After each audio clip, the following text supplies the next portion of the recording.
सारे सारे सारे सारे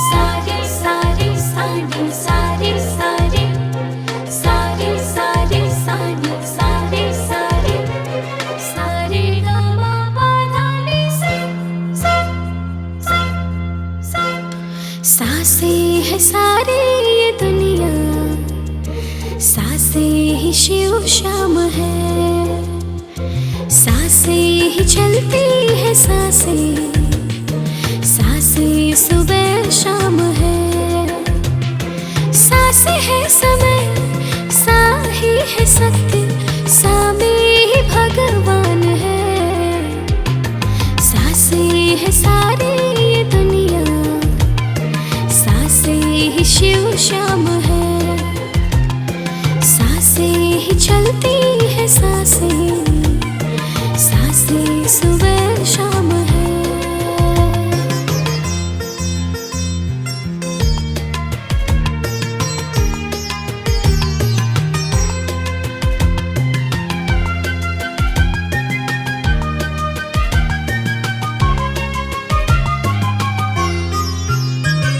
सांसुर है सा साधना, इसमें ही खो जाओ, इसके ही हो जाओ,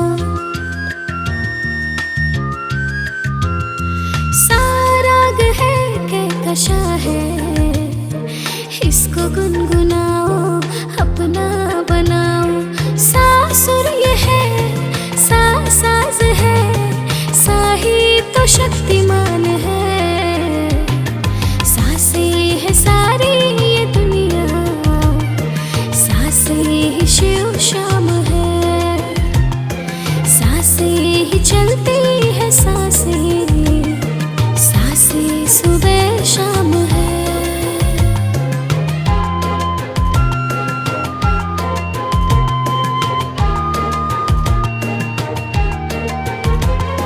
सारे सारे सारे सारे सारे सारे सारे सारे सारे सारे सारे ग म प ध नि सा सा संगीत सांसें बना, नदियाँ भिगाए लय में चलती हवाएं, सा है शायरी की जुबान, शब्द है दुआएं जो दिल को झुमाए, सा सा से सागर, सा ही सरजमीं, सा ही सभी की जान है, सांसें है सारी ये दुनिया, सांसें ही शिव शाम है, सांसें ही चलती है सांसें, सांसें सुबह शाम है।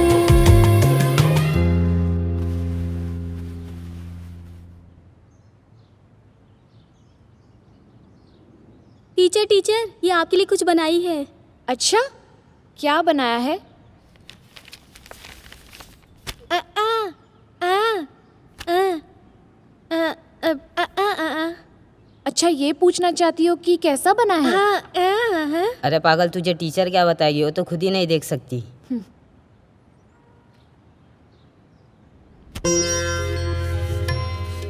बहुत ही सुंदर चित्र है, वीणा भी है, कमल का फूल तो बहुत ही सुंदर है, बस इसमें रंग भरना भूल गई हूँ। कल रंग भर कर लेकर आना, ठीक है? बच्चों, भगवान ने आपकी टीचर नैना को मन के नैन दिए हैं, और मन के नैन सूक्ष्मदर्शी होते हैं, जो छोटी से छोटी चीज को भी पहचान लेते हैं, जो तुम लोग अपनी खुली आंखों से भी नहीं देख सकते। अच्छा, आज की क्लास खत्म, कल सब रियाज करके आना।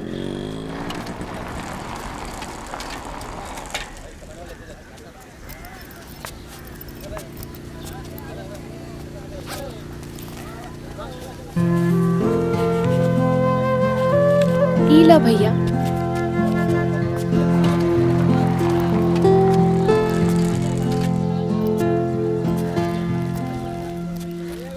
आवा बिटिया, का चाहिए? का लेबू? काका हाँ, आधा किलो आलू, आधा किलो टमाटर, 1 पाव मटर और 10 रुपया का हरा मिर्चा दे ठीक दो। बा, देता नहीं। ईला।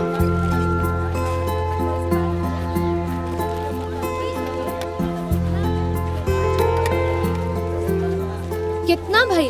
70 रुपया।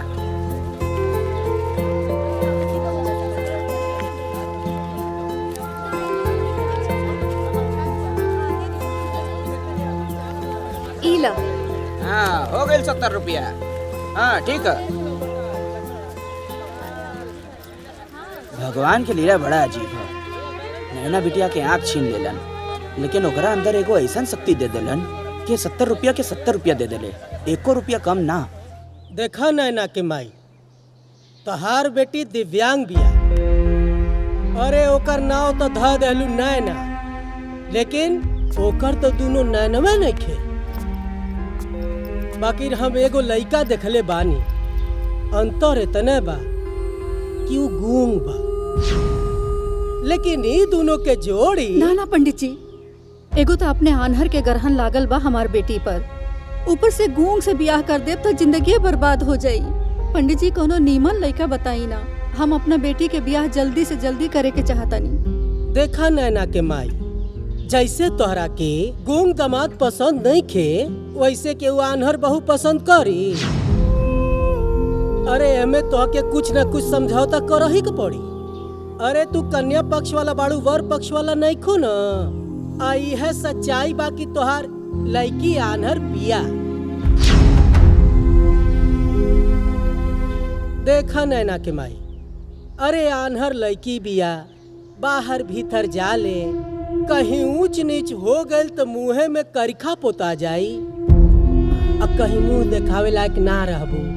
अब तोहरा के कोनो गूंगो लइका तब ना मिली।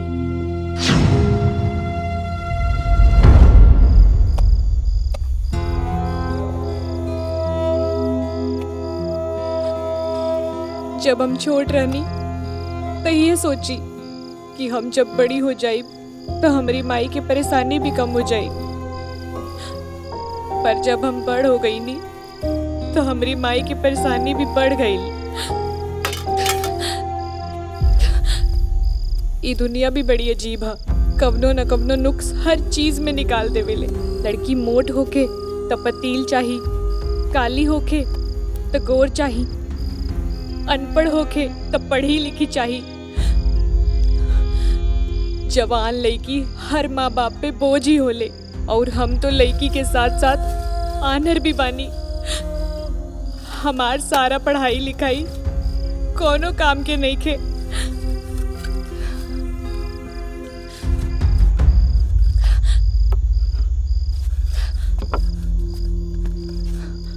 ए बेटा, तू हमरा खातिर बोझ ना, हमार जिम्मेदारी हो। तोहरा के डोली में बिठा के ये घर से विदा करब। हमरा सिवा तोहरा ये दुनिया में बा के। काहे? हमार भाई सुरेश बाना।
आ गई लो बेटी, थक गए लोग पुनः।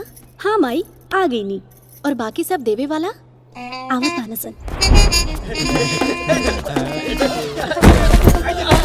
थक गइल बाड़ू ना? दवा दी का? पैर दुखात होई ना? दवा देते।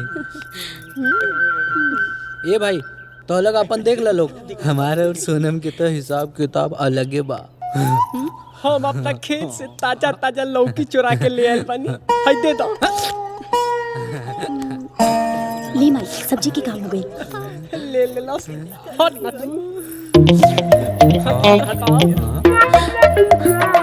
देख कमाई। अरे भाग इते रोल गोल बा। इते रोल गोल के बाद जा भाग भिखारी कहीं का। हम अपन सोनम खाती सोना ना सही। हाय देखा चांदी की चैन ले आयल बानी। माई ये चेक करके बता। हाँ चांदी बा ठीक बा। ई चांदी त बा लेकिन सोनम के ता सोना चाहिए। लेकिन इतना प्यार से लायल बाड़ा ता दिल ना तोड़ा हम रख लेता नहीं। बस इतने में खुश हो गई लू।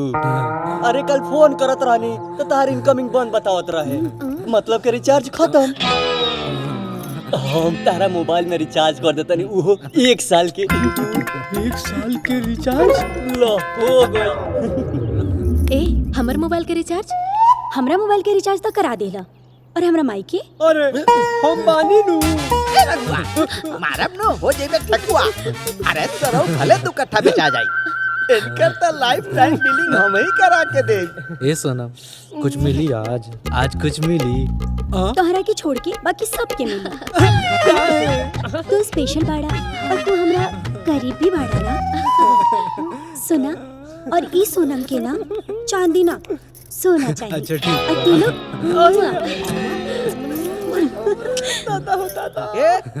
अब तू हमरा के दे दा। अच्छा तो तू का ले आयल बड़ा। अरे 2 महीना से ना दारू पियनी ना बीड़ी पियनी, पैसा जुटा के तारा खातिर कर्लिंग रिबन्स के केक ले आई बानी।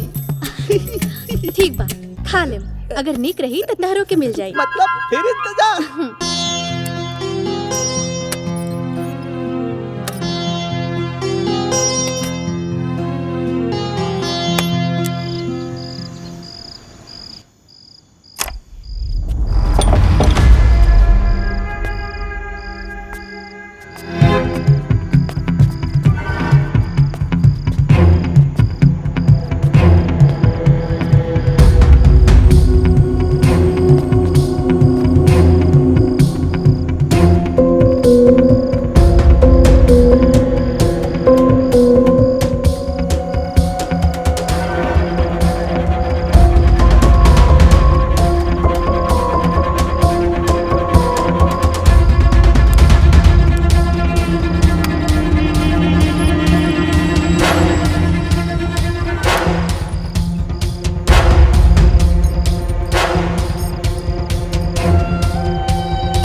पगला के फिर से फोन आ गई। हेलो सोना ले आई सोना चुरा के दे ले पानी हम। का सोना? हाँ सोना, अपने जाने मन के गला के शोभा बढ़ावे खातिर एगो सोना के सिकड़ी के इंतजाम हो गइल बा। कहाँ से? कहाँ से? घर से। अरे वो मार वही नहीं आना, अपने माई की दुलारी, बस वही के बियाहे खातिर सोना बना बना के रख ली जाती है। बाकी माई के इमोशन के आगे तहार प्यार भारी पड़ गई। अब भाड़ में जाए माई के इमोशन। अब तो चाहिए बस तोरे दिल में प्रमोशन। वाह रे हमार सच्चा आशिक वाह। अब लागता कि तोहरा के आई लव यू बोले के ही पड़ी। इला तब तक चुम्मा से काम चलाला। अरे बस बस इतना मत बरसा, थोड़ा बरसात बचा के रखो। काल जब हम आइब ना अपने हाथे से तोके पहनावे तभी बारिश के खूब बरसैया। आज तो से मेले आइब हम, प्यार के बारिश में नहाइब हम। अरे बाप रे, प्यार की बारिश में नहाइब हम। का रे? अरे माई काहे मारत फिर रे? घर में चोरी कैले हनु? ना माई। तेरा सुधर बे। अरे तोरा लाज नहीं खेलागत? तोर आनहर बहन कमा दिया, घर चलावतिया। ते घर में चूहा भइल बड़े का रे? अरे माई घर के सामान चुरा के ते बाहर बेचता रे? बोल हम बोल बोल कहां बा सिकड़ी? बोल कहां बा सिकड़ी? कहां बा अंगूठी? बोल। अरे कवन हम जाना तानी माई के ही कैसन चुराइले सिकड़ी? पड़े। हम बोल, नहीं की जानत हमारे कुछ। ते ही चुराइले पड़े, बोल। अरे हम ना जानत नहीं माई। बोल हम बोल कहां अरे हम बचले नहीं बाड़े? चुराई नहीं। हम छोड़ नहीं हमार चुराइले बात। बाड़े। तोर रुक जान ना माई, छोड़ ना। रुका ना माई, का भइल? ते चुप हो जा नहीं ना। तोरे लाड़ प्यार की वजह से ही बिगड़ गइल बा। जान तारे का कइले बा? तोर बियाह खातिर जोन गहना धइले रहनी, उमे से सिकड़ी चुरा ले बा। जान ले देकर हम। सिकड़ी? अरे ये तो वह बात भइल ना कि खेत खाए गधा और मार खाए जुल्हा। का मतलब? मतलब ये कि सिकड़ी हम स्कूल में पहन के चल गई रहनी और पता नहीं हमसे कहाँ गिर गई। का? गलती ते खुद करबे और मार हम खाई। भैया, नजर ना होला के बाद भी हम तोहरे छोट छोट गलती के नजरअंदाज करत आनी। कबो ऐसन गलती मत कर दिया कि वो नजरअंदाज लायक ना रहे और हम तोके कबो माफ ना कर पाई।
खड़ा रहो खड़ा रहो। अब बताओ का भी बतवा। साहब राजू हमरा दिल से अपन दिल के तार जोड़ के हमरा से प्यार कर।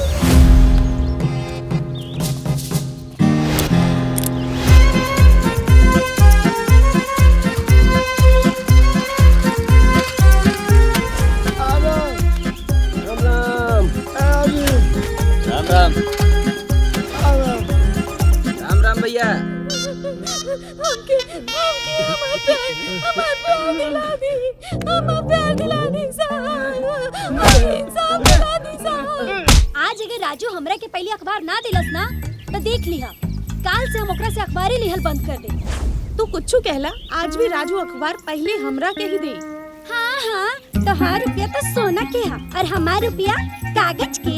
अरे ओकर तो आज हम अखबारे फूक दे। फूका फूका हमू तो देखी तू कैसे फूकत हो, अपन बात पे टिकल रही है। देख ले हमारे आज जो फैसला ना हो पाए कि पहले पेपर केकरा के मिलत।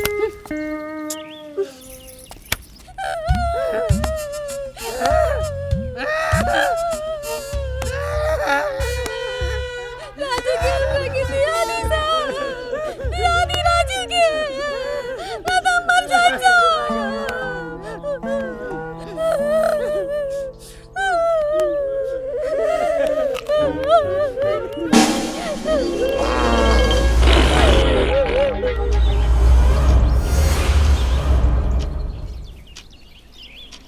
नौ बजे वाला बा।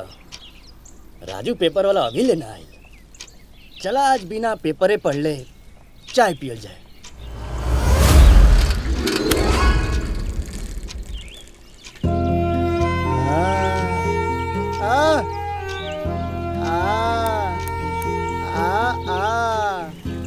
राजू बा, घड़ी के काटा फेल हो सकेला, बाकी तू ना।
लागत हमके फोन करे के पड़ी अपना हवलदार के।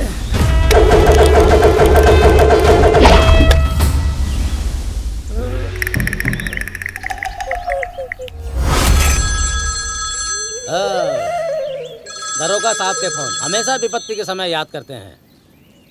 हाँ दरोगा साहब। अरे दिलीप यादव बहुत दिक्कत हो गया है। अरे हवलदार दिलीप यादव के रहते हुए आपको टेंशन लेने का कोनो जरूरत नहीं। चला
हमारा दरोगा कैसा हो यादव साहब जैसा हो। हमारा दरोगा कैसा हो यादव साहब जैसा हो। जय हिंद।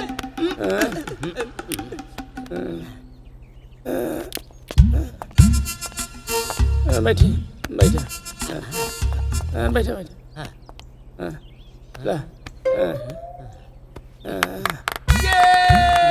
हमारा दरोगा कैसा हो यादव साहब जैसा हो।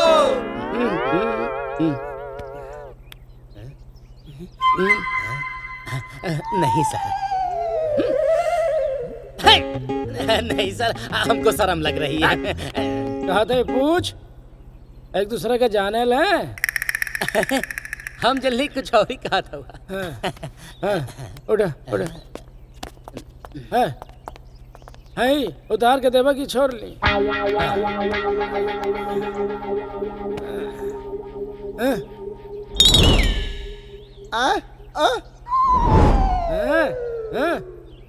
अरे कुछ बोल बे। अच्छा अच्छा अच्छा, ते सुन ले, बोल नहीं पावेले। तुम दोनों एक दूसरे को जानते हो? सर, दूसरा मैं पूछ रहा हूँ। तुम प्यार भी करते हो?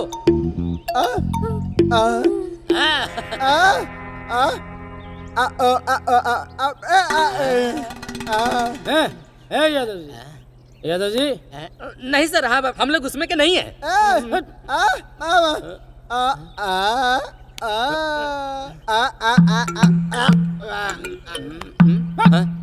अरे ये कहा था कि हम लड़कन से प्यार ना कइले, हम सिर्फ लड़कनी से प्यार कइले।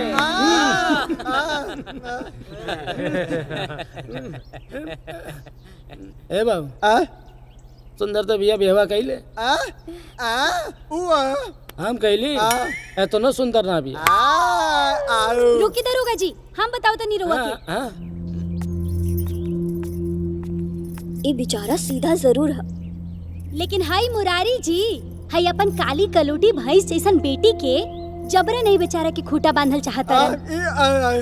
अरे जबरदस्ती बियाह करावल चाहता रहे।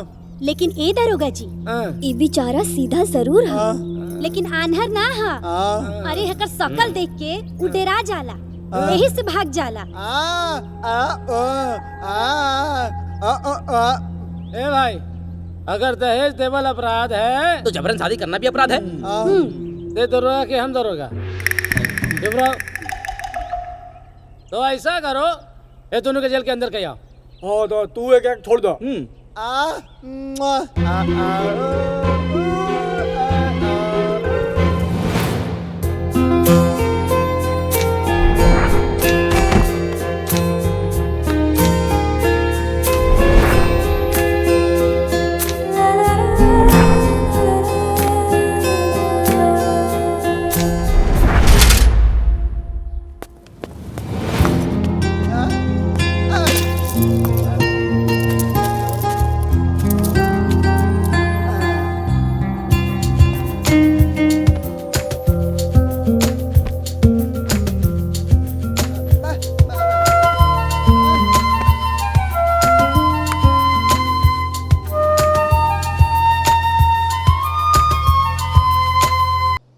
माई, हम स्कूल के लइकन के लेके पिकनिक पे जाता नहीं, काल आइब। मतलब तू रात में रुकबू? ए बेटा, तार रात में कहीं रुकल हमरा। माई, तू झूठे फिक्र करत तारू। स्कूल के बाकी लोग भी साथ ही जाई ना, तू फिक्र मत करा। अच्छा ठीक बा, बाकी अपन ख्याल रखिया।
उस्ताद। हाँ चला। ये लड़की के जब से देखले बानी हाँ तो फिर दारू से ज्यादा नशा तो एकर हो गया। तो चला कुछ कर लियल जा। चला ना। चल।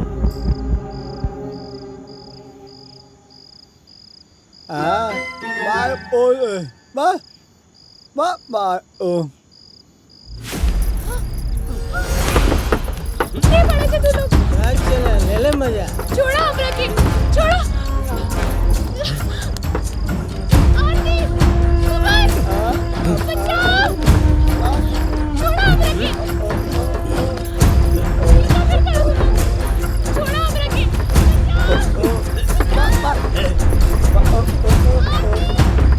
कुमार, मत कर ऐसा। हमरा के जाएंगे। हमरा के छोड़ दे। बचाओ, बचाओ। चला मजा।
दूर हमरा से। क्या हुआ तू? पास मत आवा।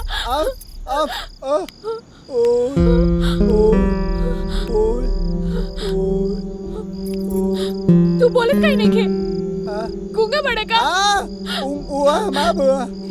तो सुन कैसे सकेला? बोल ना सकेला, सुन सकेला। का नाम बतोहार? राजू।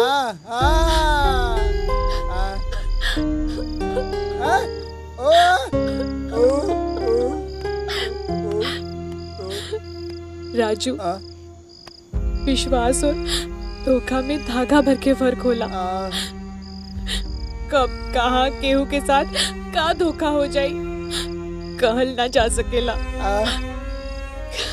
आज सफर करावे वाला ही मुसाफिर के इज्जत के लुटेरा बन गई ले।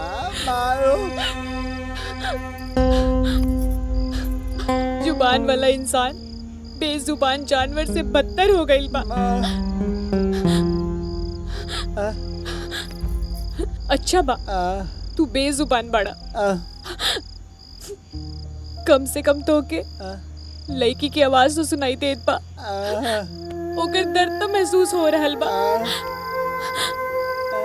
आज तू न रहता था तो हमारे शरीर पर अंधी के साथ साथ एक और दाग लग जाई और हम ही दाग के साथ जी न पाती।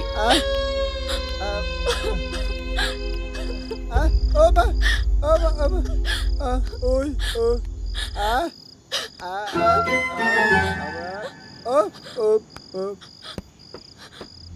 भाई लेना नैना, का भाई लेना नैना।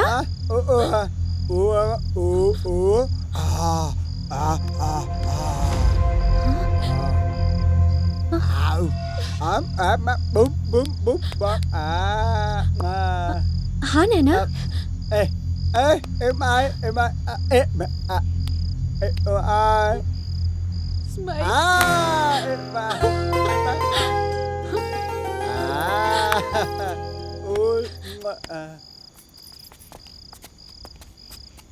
हेलो। हाँ मैडम, मुन्ना बोल रहा हूँ। देखिए मुन्ना भाई, हम आपका ट्रेवल एजेंसी बंद करवा देंगे। क्यों, क्या हुआ? आपके बस ड्राइवर और खलासी ने हमारी दिव्यांग टीचर की रेप करने की कोशिश की है। क्या? हम पुलिस कंप्लेन करेंगे और आपके ऊपर एफआईआर भी करवाएंगे। अरे देखिए मैडम, ऐसा मत कीजिए, हम आपसे माफी चाहते हैं। पुलिस कंप्लेन मत कीजिए, नहीं तो हमारी ट्रेवल एजेंसी बंद हो जाएगी। मैं एक काम करता हूँ, मैं तुरंत ही एक नया ड्राइवर और खलासी भेज देता हूँ। ठीक है मुन्ना भाई, आपसे हमारा पुराना जान पहचान है, लेकिन आप ऐसे लोगों को काम पर मत रखिए। और हाँ, हम आपका इंतजार कर रहे हैं। जल्द से जल्द किसी न किसी को आप भेजिए। जी जी, हम जल्दी भेज रहे हैं। ओके।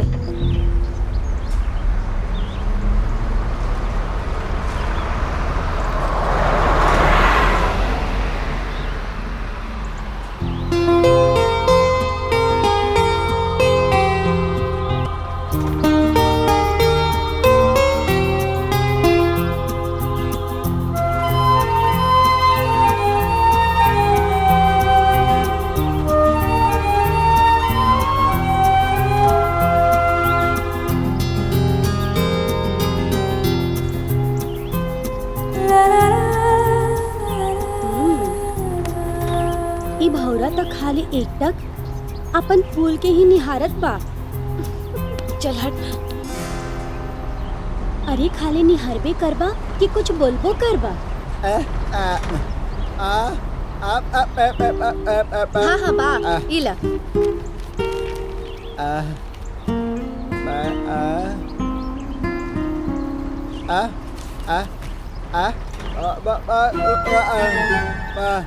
अच्छा तो तू ई कहल चाहत बाड़ा कि हम ई पढ़ के नैना के सुनाई? ठीक बा, मैं गांठ हृदय का खोलूं क्या, कंधे पे सर रख के सोलूं क्या, तो मन की आंखों से पढ़ लेना, मैं मुख से आखिर बोलूं क्या। वाह वाह वाह, सुन ले रहने के लोग प्यार में पागल हो जाला, लेकिन तू तो शायर हो गई।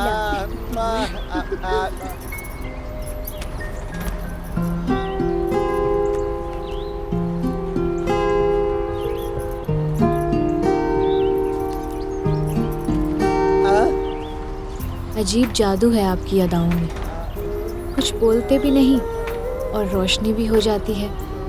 तुम चांद की तरह चमक उठते हो मेरे मन के आंगन में और मैं चांदनी सी हो जाती हूँ।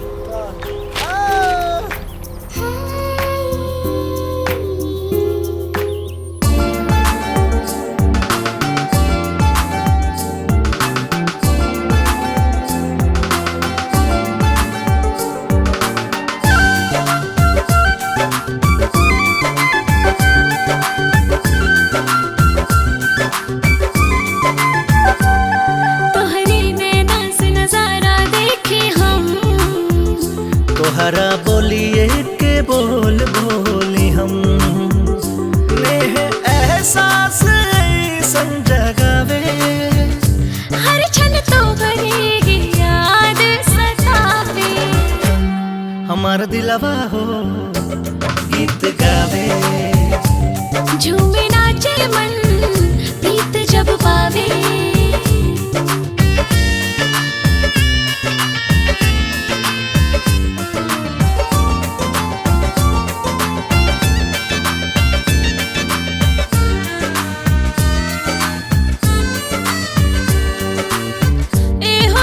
जानी तू तो जान बड़ा हो, हमरा आसमान के तू चान बड़ा हो,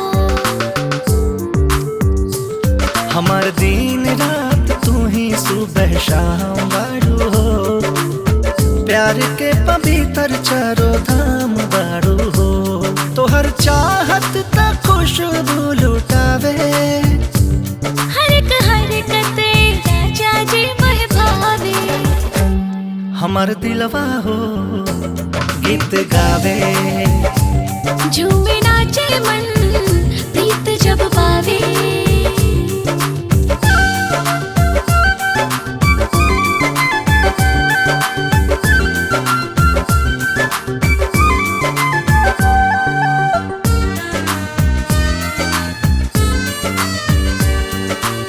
सीना में सांस बन के चलता रहो, नस नस में इश्क बन के घुलता रहो। तोहके पाके बनल बाहर बानी हो, खुद से भी ज्यादा हम तोहार बानी हो। अपना प्रेमी के प्रेम जैसी खावे, धड़के धड़कन का सब समझावे। हमार दिलवा हो गीत गावे झूमे नाचे मन प्रीत जब पावे।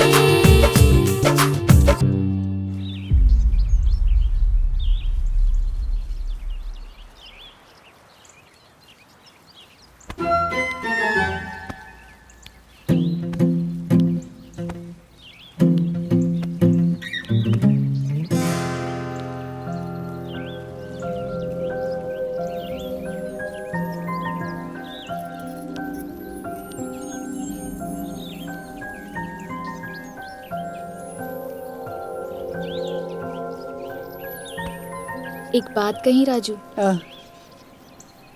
पहले हमारी आँख सुना और मन वीरान रहे, पर जब से तू मिलल बाड़ा ई आँख त जैसे ख्वाब के काजल लगावे लागल बा और मन अरमान के गहना पहने लागल बा।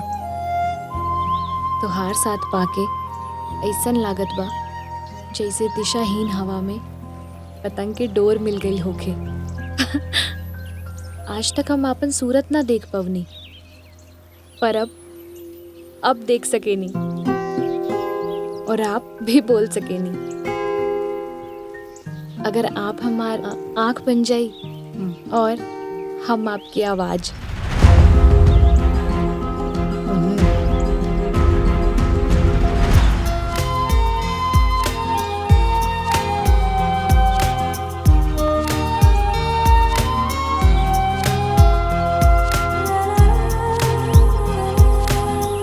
अच्छा त नैना के माई, अब हम चलत तानी।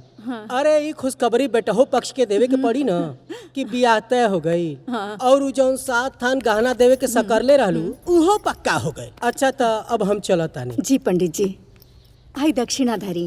अच्छा अच्छा, खुश रही खुश रही। अरे नैना बिटिया, प्रणाम पंडित जी। खुश रहा खुश रहा। एक खुशखबरी बा कि तुहार बियाह तय हो गई। जा खुश आओ बिटिया, आ जाओ। सुन लू ना, तहार बियाह तय हो गईल। बहुत नीमन घर में तय भइल बा। लइका चपरासी बा स्कूल में, तनी लंगड़ बा, बाकी घर दुआर नीमन बा। तहार बियाह हो जाई त हमार अरमान पूरा हो जाई।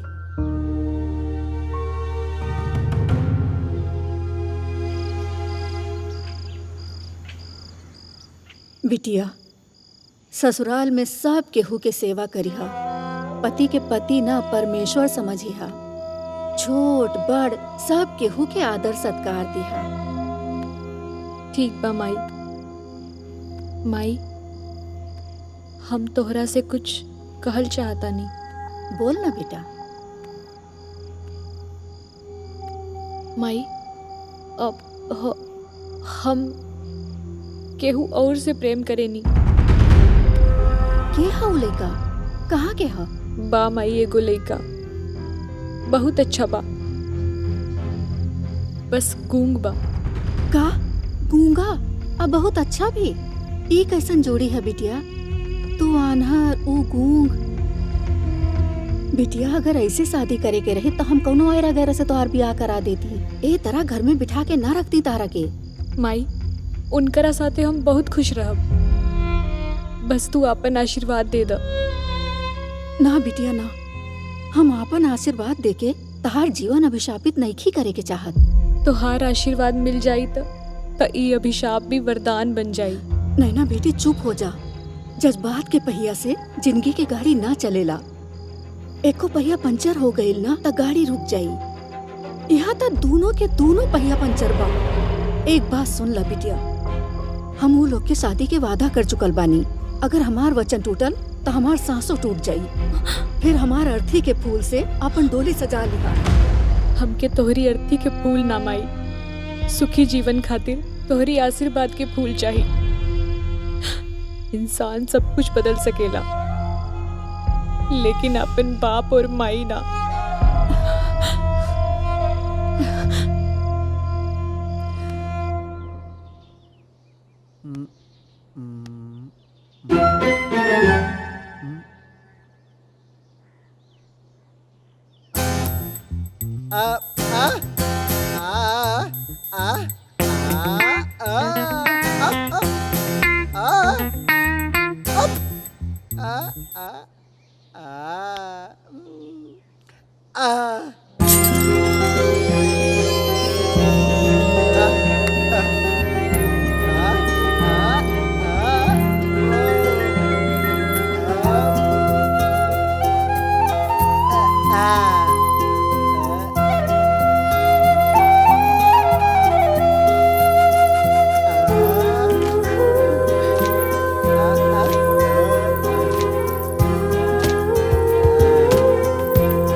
राजू,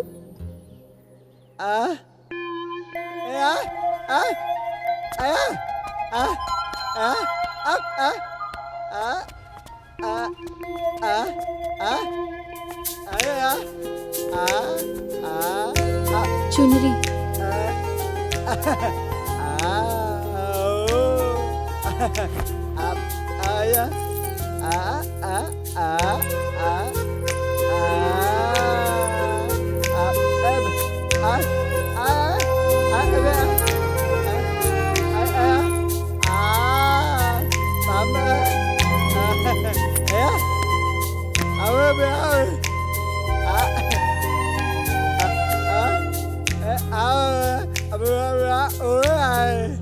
गांव वाला कहत रहना कि ये गूंगा का बिया कबो ना हो पाई, लेकिन अब हमार भी बिया हुई। हम दुल्हा बनब और तू दुल्हन।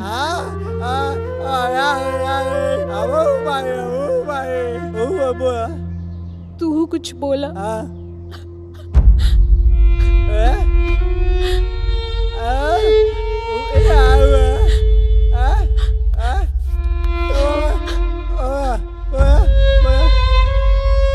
राजू, तू अखबार बाटे लाना। अखबार के एगो पन्ना पर दाम्पत्य जीवन खातिर एगो विज्ञापन छपेला। सर्वगुण संपन्न वधु और सर्वगुण संपन्न वर खातिर संपर्क करे, फला फला फला। लेकिन वो फला फला में वर वधु के नाम ना होला, बल्कि उनके माता पिता के नाम होला। राजू, दुनिया में इंसान सब कुछ बदल सकेला, लेकिन अपने माई और बाप के ना। वैसे भी हमरा और तोहरा बीच सर्वगुण संपन्न काबा। ना तू बोल सकेला, ना हम देख सकेनी। हम मानतानी की इतना कमी के बावजूद भी हमनी के बीच प्यार के फूल खिलल रहे और ऐसन लागल कि एक दूसरा के साथ एक दूसरा के आंख और जुबान बनके जिंदगी जी लिहल जाई। मानतानी उलंगड़ा बा, पर बोल तो सकेला, देख तो सकेला। और तो सरकारी स्कूल में चपरासी भी बा।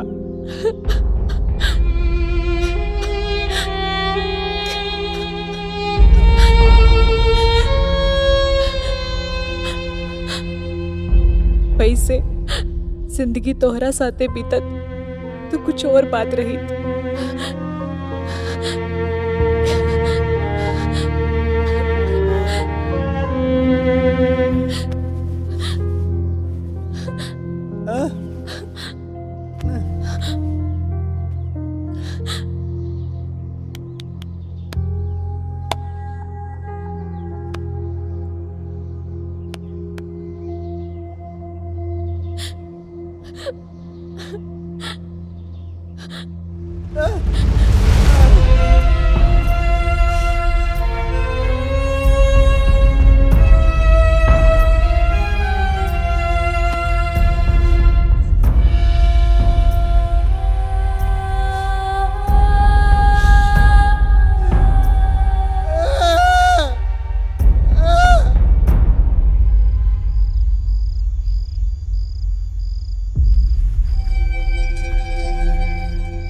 बेटी कितना सुंदर लागतिया।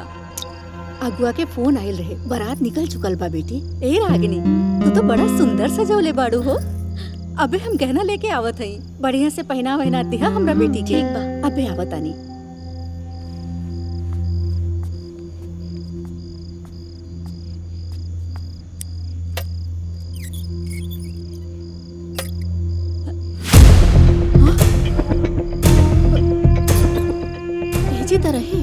सब गाना कहाँ गए? चला हो, हमने तनी बाहर देख के आई। हाँ हाँ चले बाहर देखी का होता।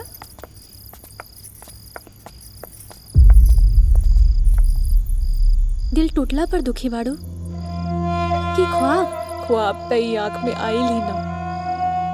एक दिल रहे और वो भी। ए रागिनी, रागिनी। हाँ चाची। सुरसवा के देख लू हा?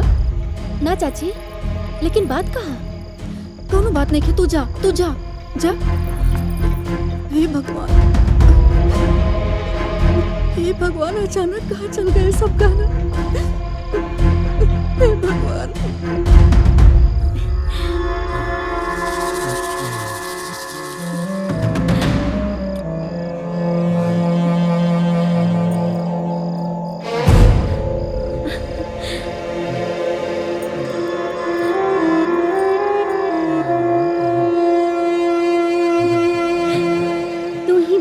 नंबर 1 सच्चा आशिक।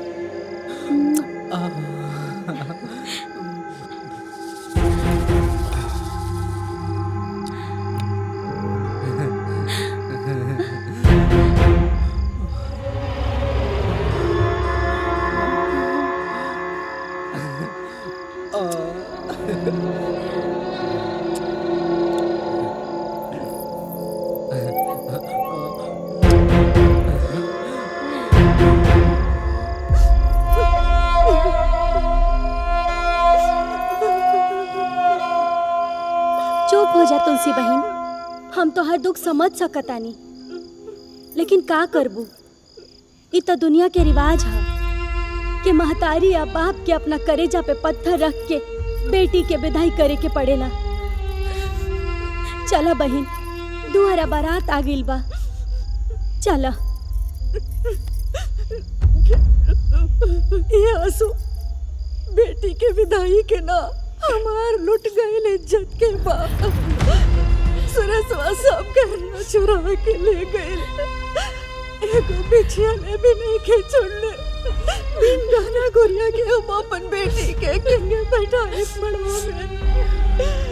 सब गहना दहेज हम सब देवे के सचले रहनी है, वादा कैले रहनी। अब हम कहाँ से देव? हमारे इज्जत चल गई। अब ही कोनो इज्जत ना गइल बा। बाकी तो रो रो के ढोल पीटबू त सबकी पता चल जाई। बिटिया के बियाह होके दा। बिटिया के अब बियाह होखला के बाद दुल्हा के बाप के सब समझा दियल जाई। चला बाहरी चला, सब इंतजार करत बा। हाँ चला बहन, बाहर चला। हम ना जाब, हम कौन मुंह दिखाए वो लोगन के।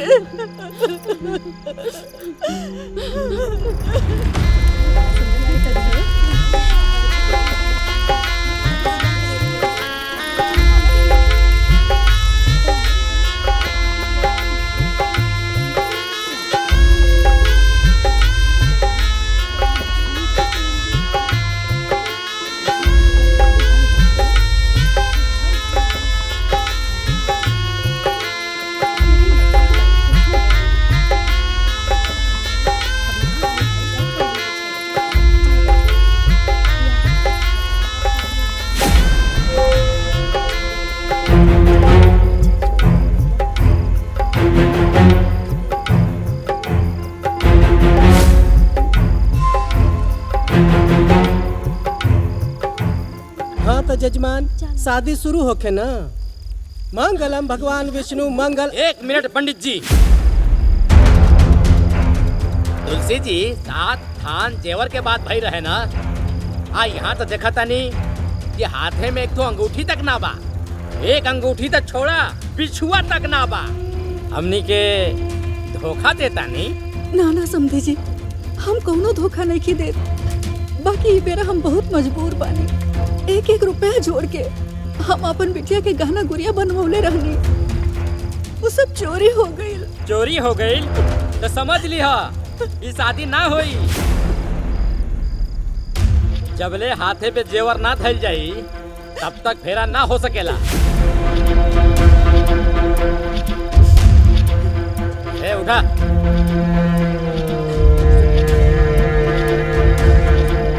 ना ना समझी जी, ऐसा मत करी।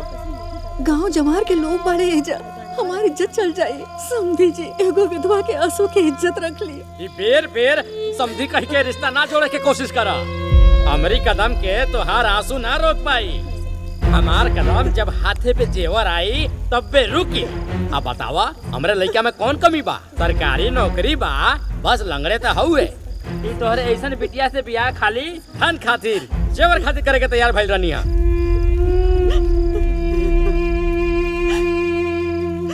समझी जी, बस 1 महीना के टाइम दे दी, हम 1-1 गहना बनवा के रवा के दे दे। भइल बियाह मोर करबा का? बियाहे के बाद केहू दहेज देले बा कि तू देबू? तोहार चालबाजी हम खूब समझीला। चल बेट। समझी जी, सुनी तो, रुकी तो समझी जी, रुक जाइए, ऐसा मत करिए समझी जी। समझी जी रुक जाइए।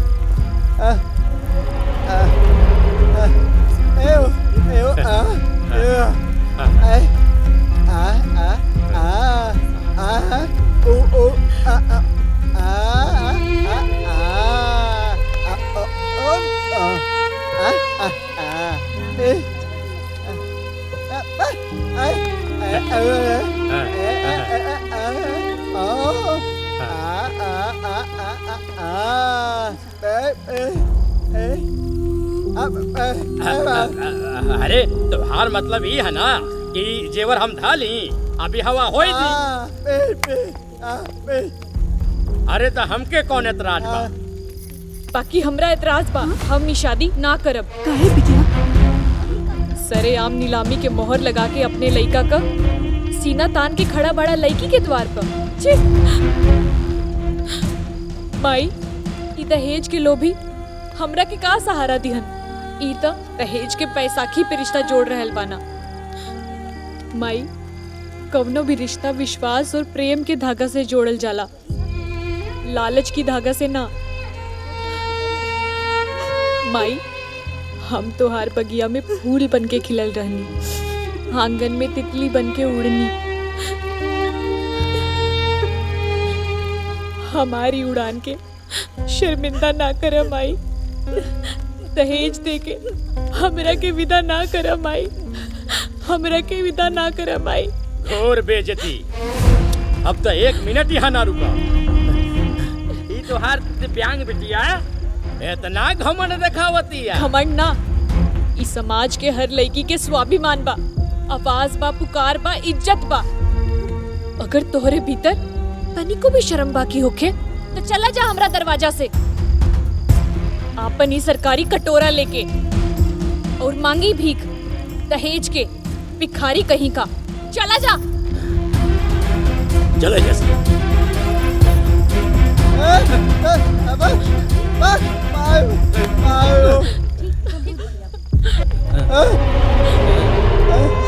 नालायक, कुपातर, पैदा होके से पहले हमार कोख में मर काहे न गईले?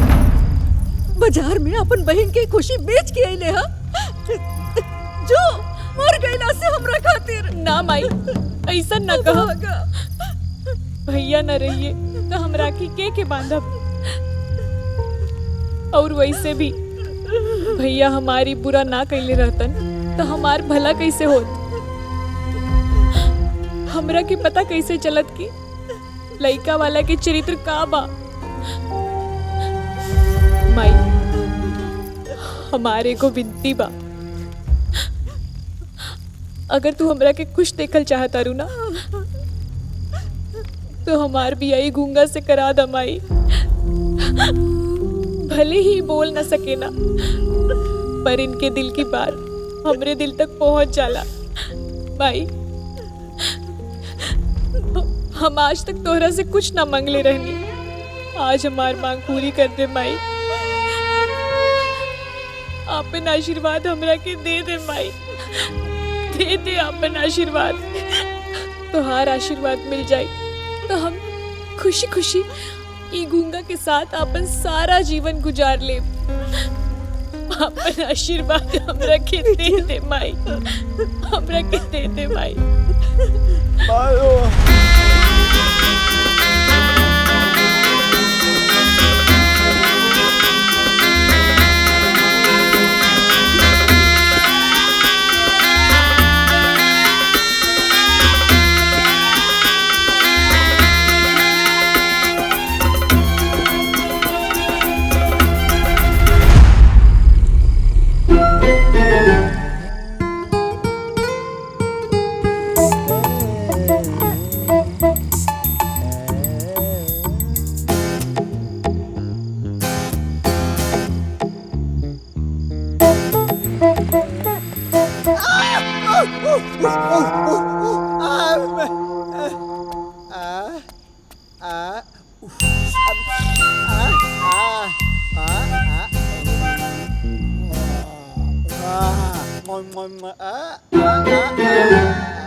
राजू तू काहे बियाह कइला हमके छोड़ के?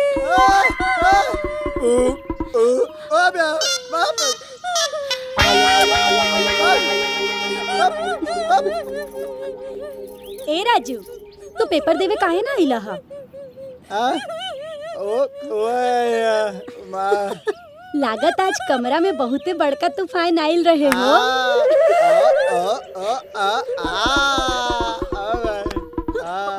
आज नैना स्कूल ना जाइए का? इनकर हुलिया देख के तो के लागत है कि आज नैना स्कूल जइहन। सही कहा तारे।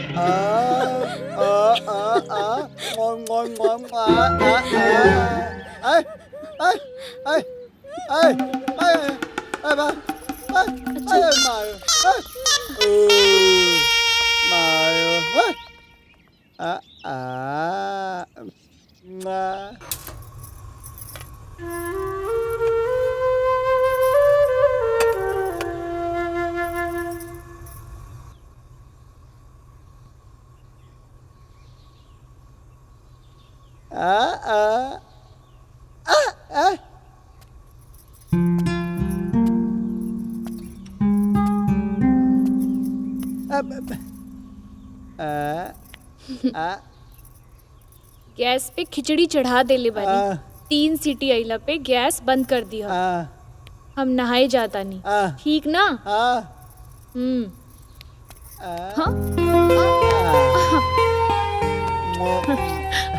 रात की मस्ती और दिन में भी मस्ती।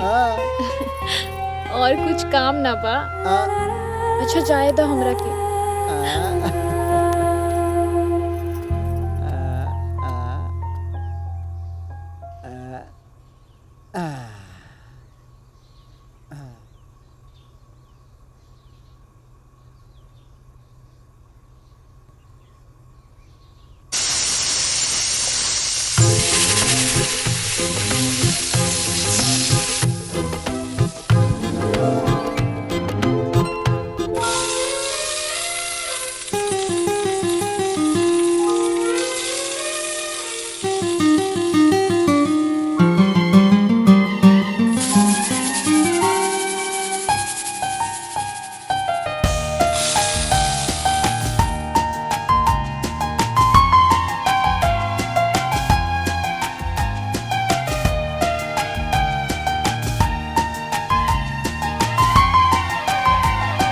तार तार को जोड़ के मन का रिश्ता बना तेरे मेरे दिल का।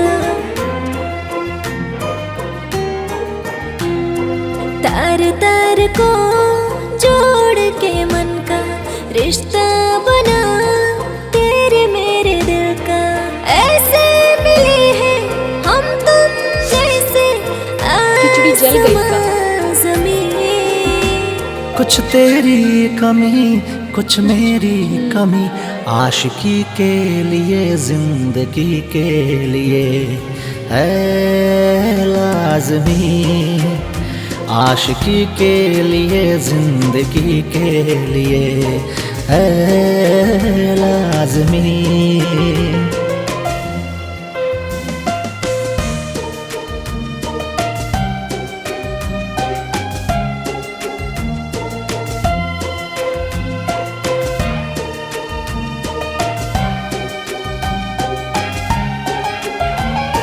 छोटी छोटी बात हो हाथों में हाथ हो तेरे ही बाहों में साजन। मेरे दिन और रात हो।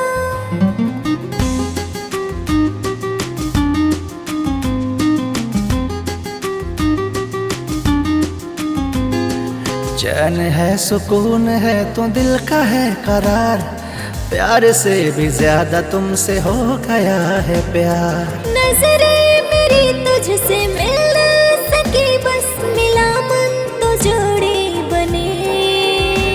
कुछ तेरी कमी कुछ मेरी कमी, आशिकी के लिए जिंदगी के लिए है लाज़मी। आशिकी के लिए जिंदगी के लिए है लाज़मी।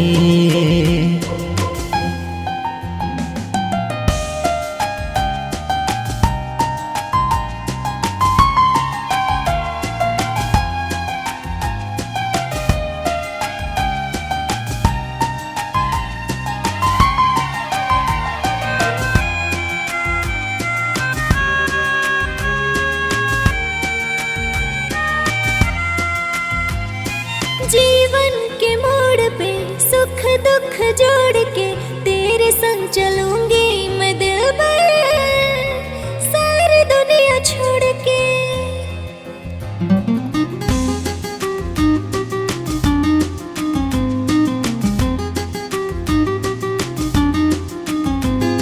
मोहब्बत से ही रिए तुझे दो नवाज, मेरे इश्क की तुम बन गई आवाज। है इश्क अपना ऐसा खुदाया, समझेंगे बस हम ही। कुछ तेरी कमी कुछ मेरी कमी, आशिकी के लिए जिंदगी के लिए है लाज़मी, आशिकी के लिए जिंदगी के लिए है लाज़मी।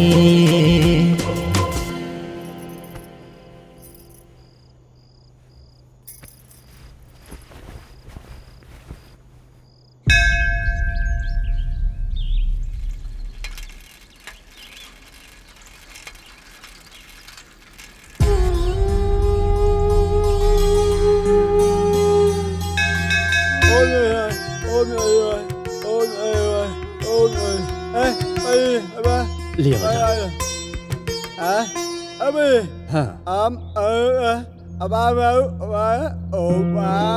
अच्छा ये कहे चाहत रहा कि तहार मेहरारू माँ बने वाली बड़ी ना। अच्छा अच्छा जय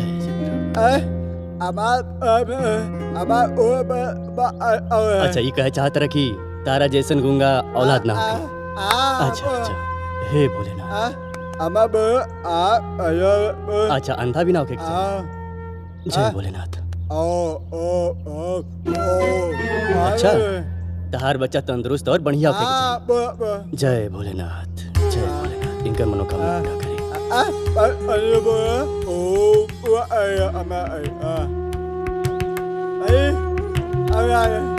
अच्छा अच्छा जय बाबा भोलेनाथ।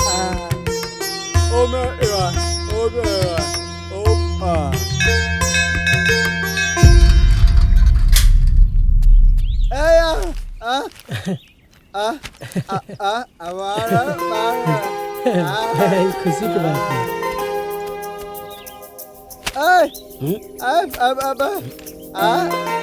कौन चीज के हो? अच्छा पापा बने वाले बड़ा।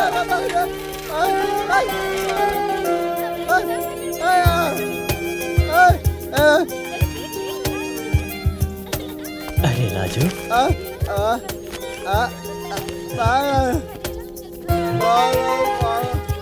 अच्छा अच्छा अच्छा बाप बने वाला बात, बहुत खुशी के बात बा।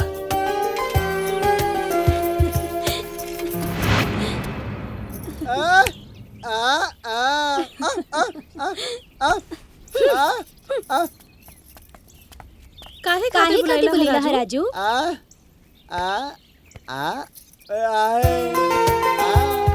मिठाई खाना खुशी में राजू।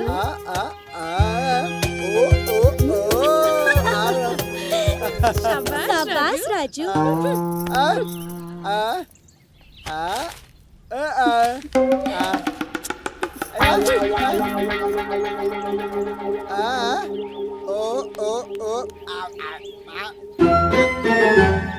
कहा राजू भाई क्या हाल बा? अच्छा अच्छा पकड़ो। कौना खुशी में? बड़ी जल्दी खुशखबरी आ गई भाई। अच्छा तीसरा महीना, बहुत सही बहुत सही।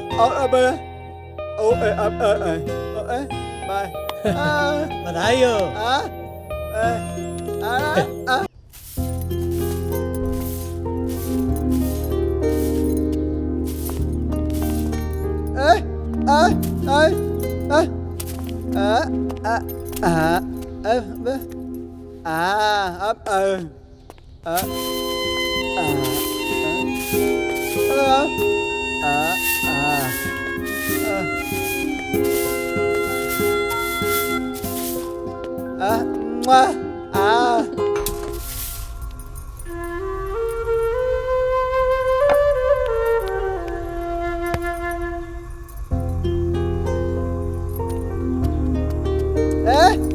अब अरे आ आ आ आ I'm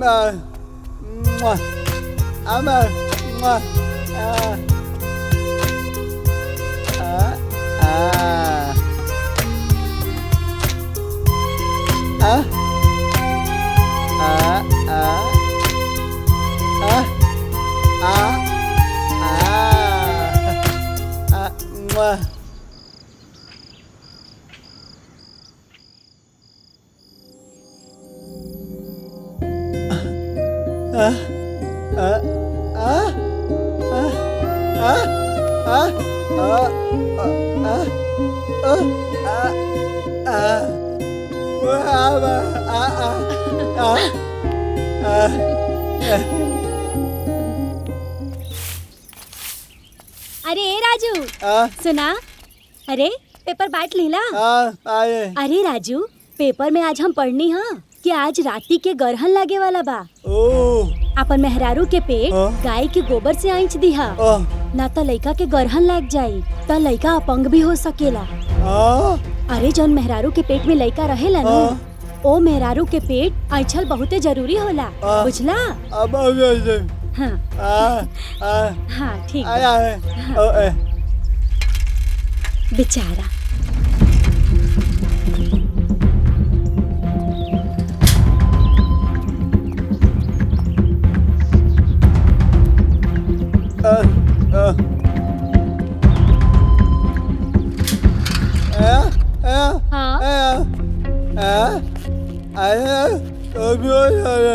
का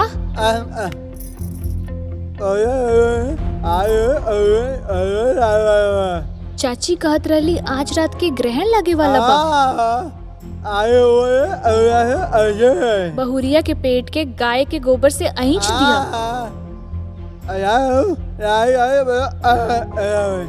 ना तो बच्चा अपाहिज पैदा हुई।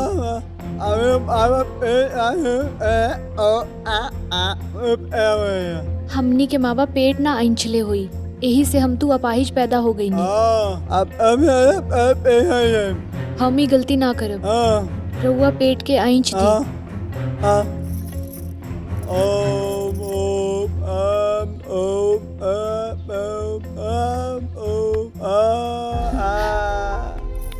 ए जी अब तो हमनी के बच्चा अपाहिज पैदा ना हुई ना।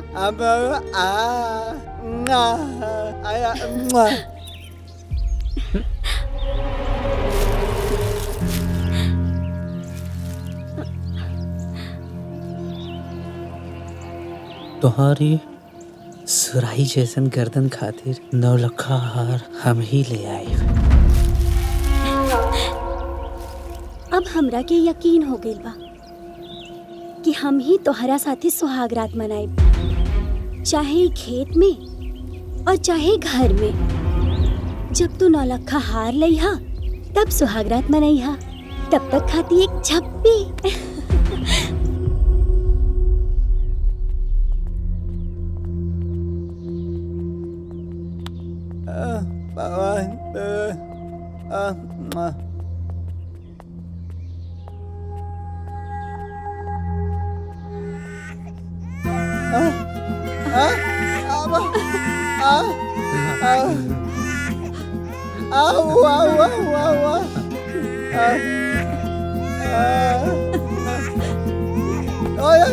मुबारक हो राजू, बेटा हुआ है।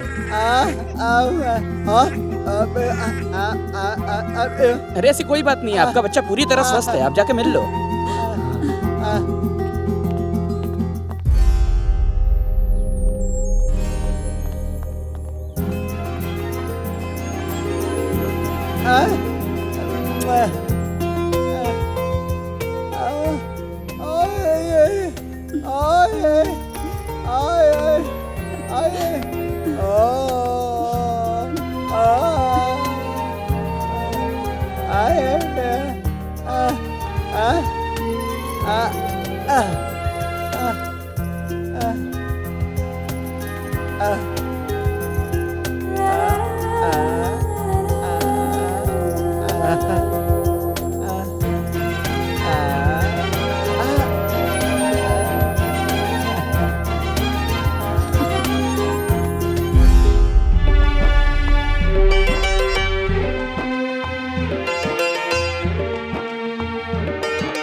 बसे उजियार, हे बेटा जान बसे,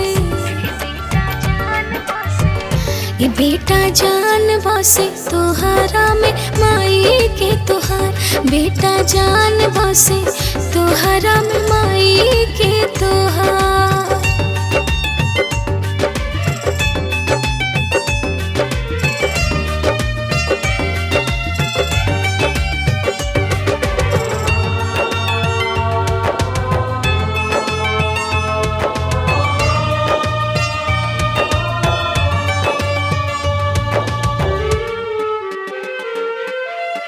रहा मुस्कात हो बढ़ दिनों रात हो, जिंदगी में आके तो बन गईल हर बात हो।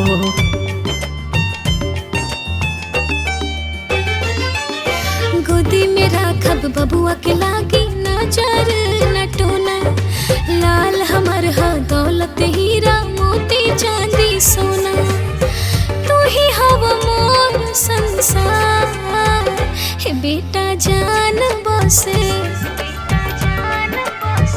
हे बेटा जान बसे तोहरा में माई के तोहार, बेटा जान बसे तोहरा में माई के तोहार।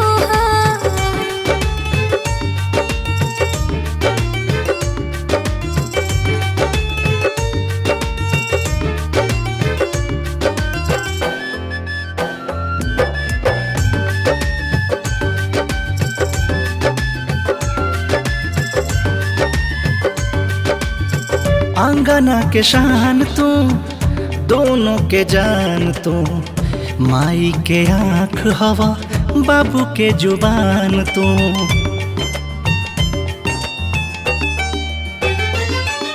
जियरा जुड़ा जाला सुन के लल्ला तोहर किलकारी, ए हो मोर अनमोल रतन तू दिहला भाग सवारी। कह गह करे घरवा दुआर, हे बेटा जान बसे, हे बेटा जान बसे तोहरा में माई के तोहार, बेटा जान बसे तोहरा में माई के तोहार।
राजू राजू राजू राजू उठा ना। राजू देखा ना बच्चा दूध नहीं खी पियत।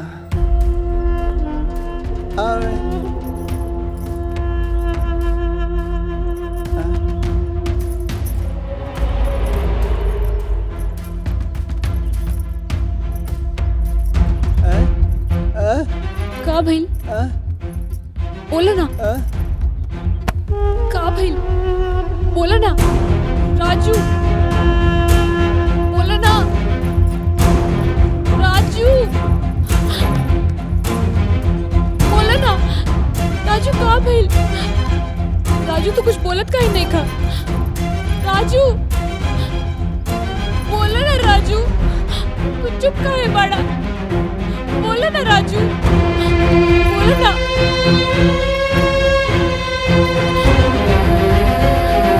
राजू बोला ना। राजू बोला ना राजू। कोखिया के हमारा सिंगार लुट गई। अखिया के हमारा बहार लुट गई। ममता के हमारा आधार लुट गई। माई कहाए के अधिकार लुट गई। भइल हमर दुनिया अन्हार। ए बेटा जान बसे तोहरा में माही के तोहार। ए बेटा जान बसे तोहरा में माही के तोहार। ए बेटा जान गई रहित तोहरा जगह हमार। ए बेटा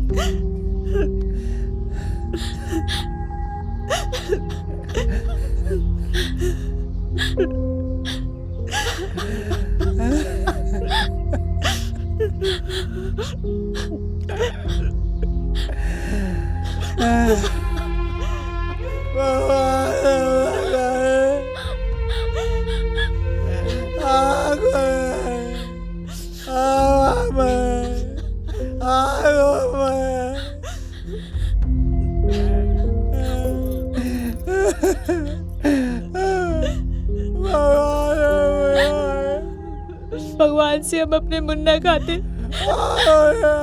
आँख मंगली रहनी, जुबान मंगली रहनी, हाथ पैर मंगली रहनी, बस लंबा उम्र मांगल भूल गई थी। लंबा उम्र मंगली रहती तो आज हमारे बच्चा जिंदा नहीं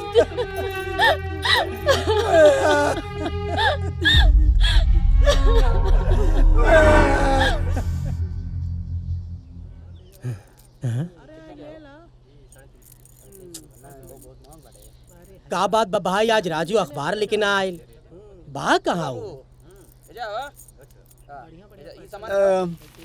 अरे राजू भाई बैठा ना, तोहरा से एक बहुत जरूरी काम रहा। हई गहना तोहरा है ना, जौन तू हमरा से बनवले रहला अपना मेहरारू के देवे खातिर।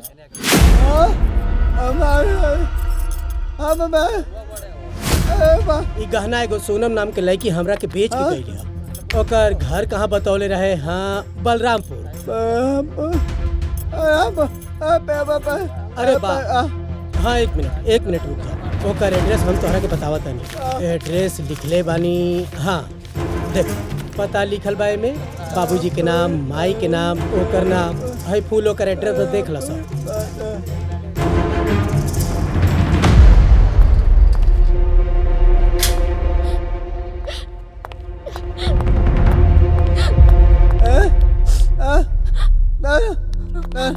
कहाँ भाई? कहाँ जाए के बा?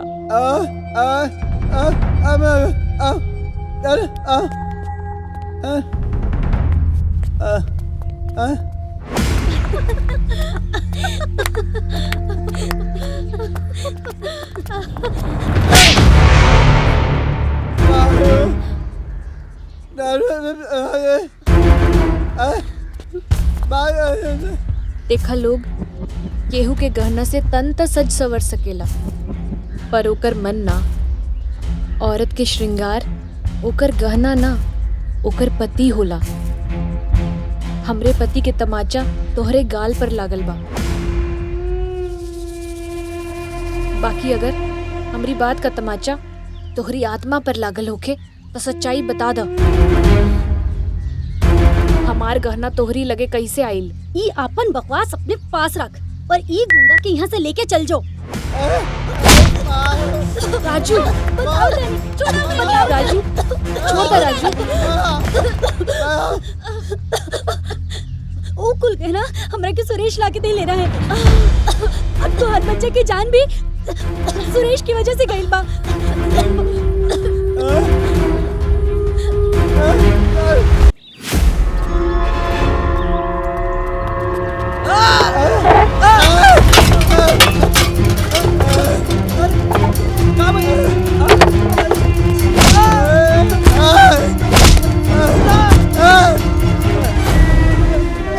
का भाई दमाजी काहे मारा तानी?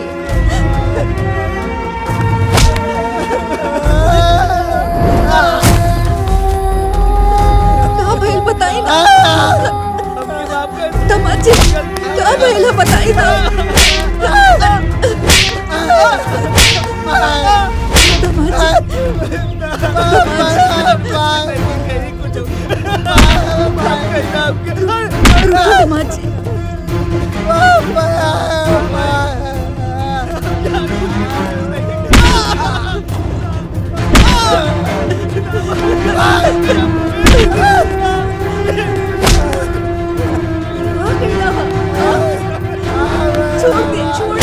छोड़ दे राजू, छोड़ दे राजू। राजू कैला बोल, कहाँ करिए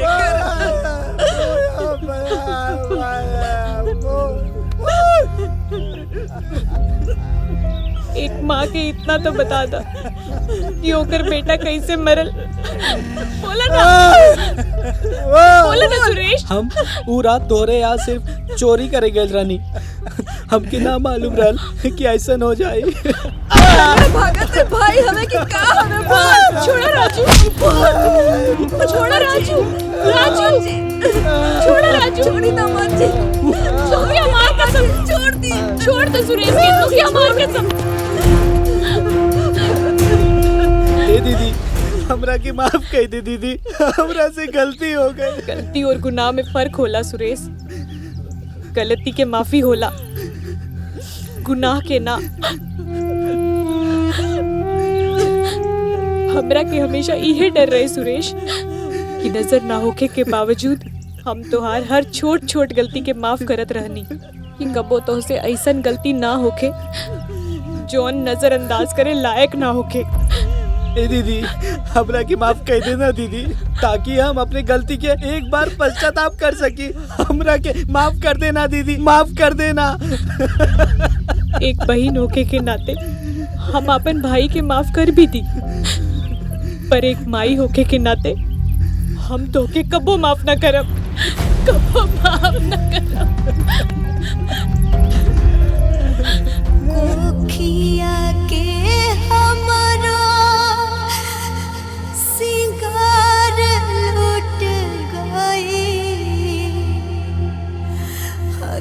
बगिया के हमरा बहार लुट गई, ममता के हमरा आधार लुट गई। माई कहाए के अधिकार लूट गई। भइल हमर दुनिया अन्हार। ए बेटा जान बसे तोहरा में, माही के तोहार। ए बेटा जान बसे तोहरा में, माही के तोहार। ए बेटा जान गई रहित तोहरा जगह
एक अखबार बेचने वाले का बेटा उसी कंपनी में मुख्य संपादक बन गया।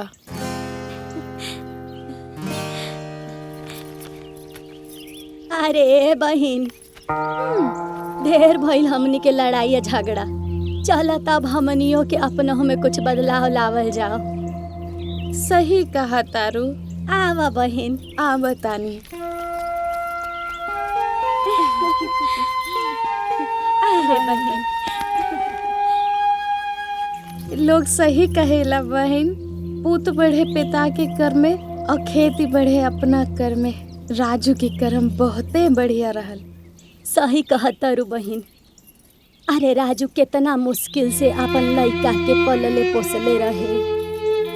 सही कहल जाला, भगवान अगर दुख देवेलन ना तो सुख भी देवेलन। आ राजू के लइका ओकर सहारा बन के आ ओकरा कंधा के बराबर खड़ा हो गइल बा।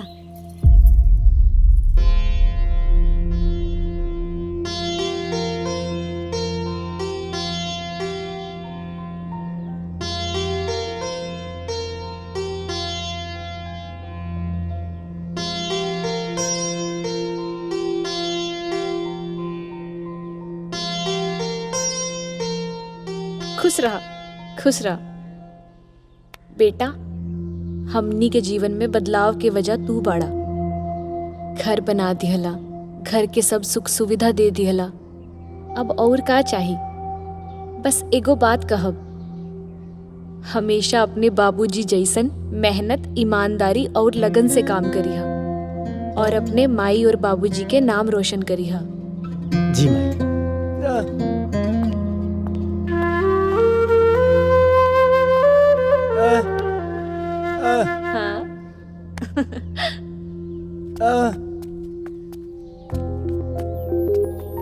अरे राजू आवा आवा आवा। जी बहुत बहुत धन्यवाद हमनी के जीवन में बदलाव लियावे खातिर। जब से विशाल के नौकरी लागल बा, हमनी के त जीवन ही बदल गईल बा और ये बदलाव के कारण रउआ बानी। अरे एमे धन्यवाद के कोनो जरूरत नहीं खे। एमे आप लोगन के आशीर्वाद, आपके मेहनत के फल बा। बाकी विशाल अपने पैर पे खड़ा हो गइल बा। हम चाहत बानी एकर कहीं देख के शादी ब्याह कर दी सबे। जैसे नौकरी देहनी, दुल्हन भी रउआ ही ढूंढ दे। अरे मैं देखे के का बा, अगर रउआ लोगन के मर्जी होखे तो हम अपन बेटी दे देत बानी।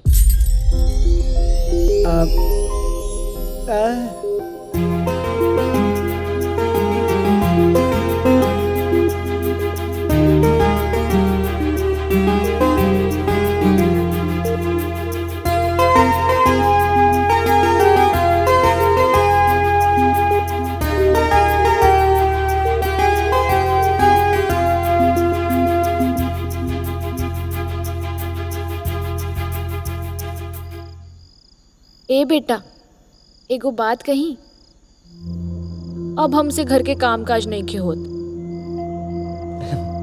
कौनो बात ना माई, नौकरानी रख देता नहीं, तू आराम करा। अरे नौकरानी हाथ पैर नानू दबाई। माई वो हम दबा देम नु।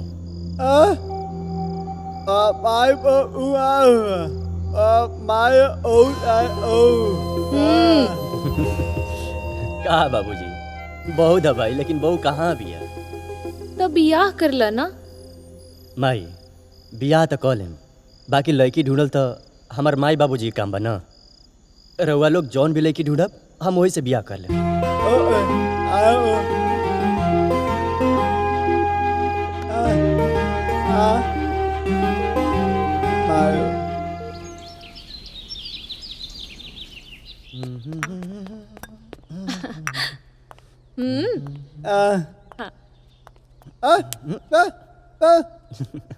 का बात है माई, इतना सब तैयारी होत बा, क्यों आवे ला बा का?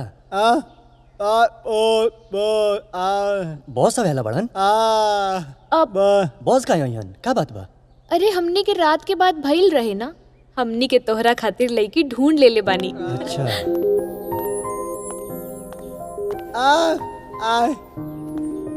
प्रणाम प्रणाम बॉस। प्रणाम। विशाल बाबू, जानत बना यहाँ हमन काहे आयल बानी? नहीं बॉस। अरे आज तुहार माई बाबू तोहरे जीवन के सबसे बड़ा सरप्राइज देवे वाला बाड़े। वो का बाबूजी? अरे तुहार मंगनी बा। वो केकरा से बाबूजी? हम समझनी नहीं।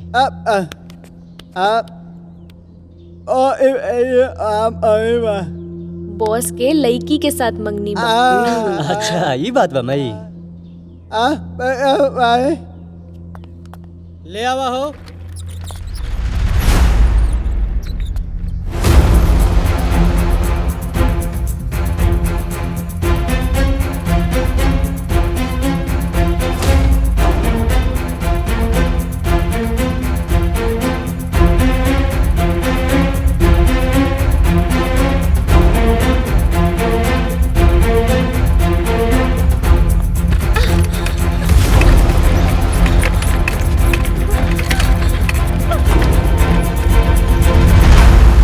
बाबूजी ये का देखो तनी ये ऐसा लड़की से हमार शादी तय कर देला बनी जा।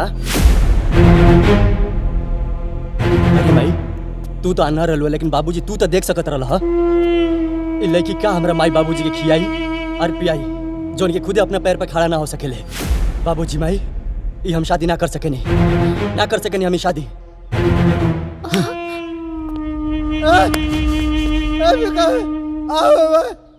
ए बेटा, ई दुनिया में दो तरह के अपाहिज होला, शारीरिक और मानसिक।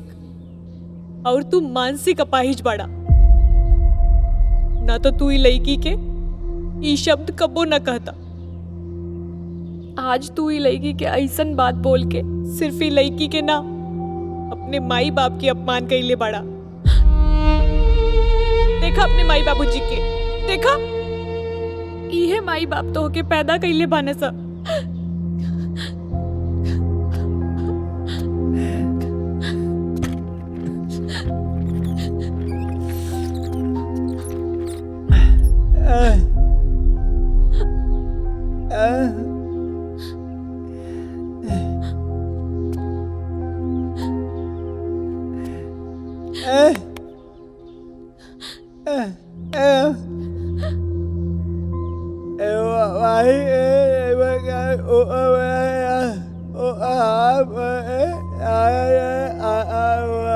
बेटा, जीवन के ही कठिन रास्ता में केहू लाचार के ठोकर मरला से ना ओकर सहारा बनला से आसान होला।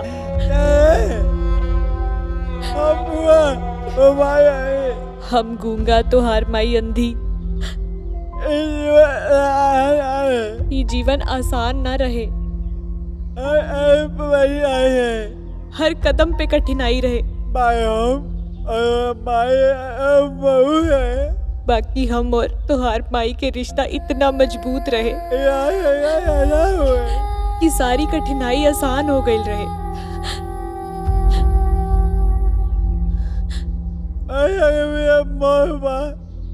पहिलका बेटा के मौत के बाद तोहरा के पैदा करे खातिर कितना व्रत, कितना पूजा पाठ कइनी जा, तब जाके तू पैदा भइला। अरे तोहरा परवरिश खातिर आधा रात हम तो आधा रात तो हर माई जागस, ताकि तोहरा के कोनो परेशानी ना होके। जब रात में तू बिस्तर पे सूसू कर देत रहला, तोहार माई गीला जगह पर सूत के तोके सूखा जगह पर सुतावे।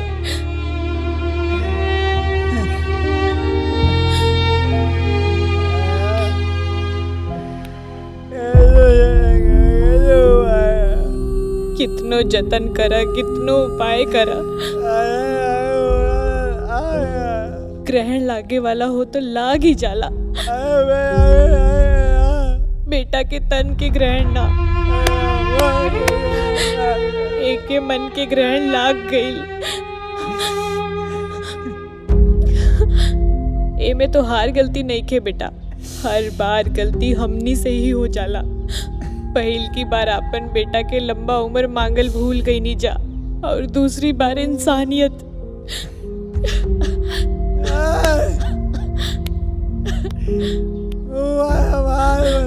गूंगा हम आज भईनी है, आज हमार जुबान कट गई।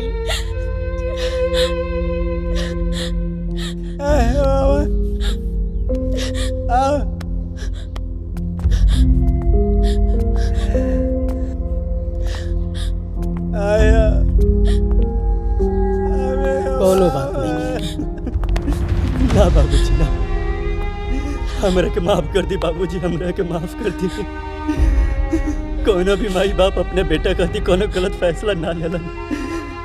राव जवान ना कटे दे बाबूजी, जवान ना कटे दे, हमरा के माफ कर दी।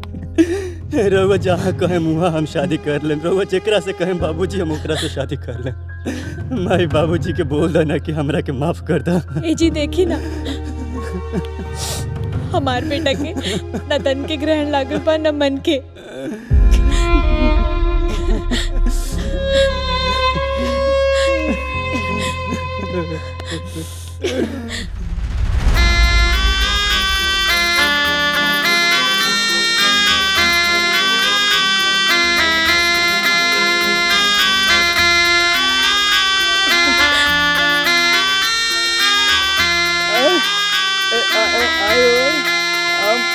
बहुत